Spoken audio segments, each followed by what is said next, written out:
चलिए इस वीडियो में हम एनिमेशन की सहायता से समझेंगे कि अगर मैं किसी बैटरी से 3 रजिस्टर को सीरीज में जोड़ दूं तो उसके आर इक्विवेलेंट की वैल्यू क्या आती है। चलिए मान लेते हैं हम 3 रजिस्टर ले रहे हैं, R1 R2 और R3, और तीनों को सीरीज में जोड़ रहे हैं। इस बैटरी की वजह से जो पोटेंशियल आ रहा है तीनों रेजिस्टेंस में वो डिफरेंट होगा, क्योंकि हम जानते हैं कि सीरीज में वोल्टेज की वैल्यू आपकी डिफरेंट रहती है, तो तीनों की वजह से वोल्टेज की वैल्यू है V1 V2 और V3। As we know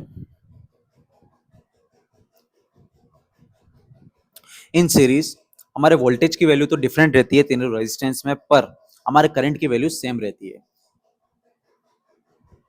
in series the current is same and the voltage is different.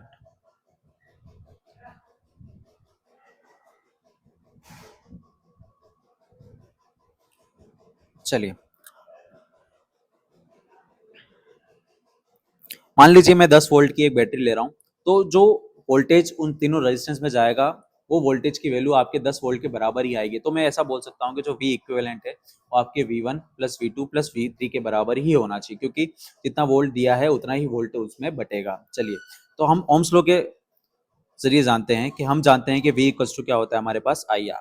तो अगर मैं वोल्टेज अक्रॉस रेजिस्टेंस 1 की वैल्यू निकालूं तो वो आती है हमारी V1 equals to IR1, V2 की आती है IR2 और V3 की आती है हमारी IR3।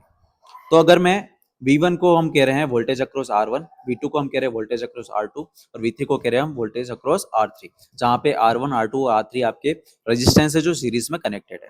तो अगर मैं आई आर इक्विवेलेंट की बात करूं तो वो हमारे पास आएगा IR1 plus IR2 plus IR3।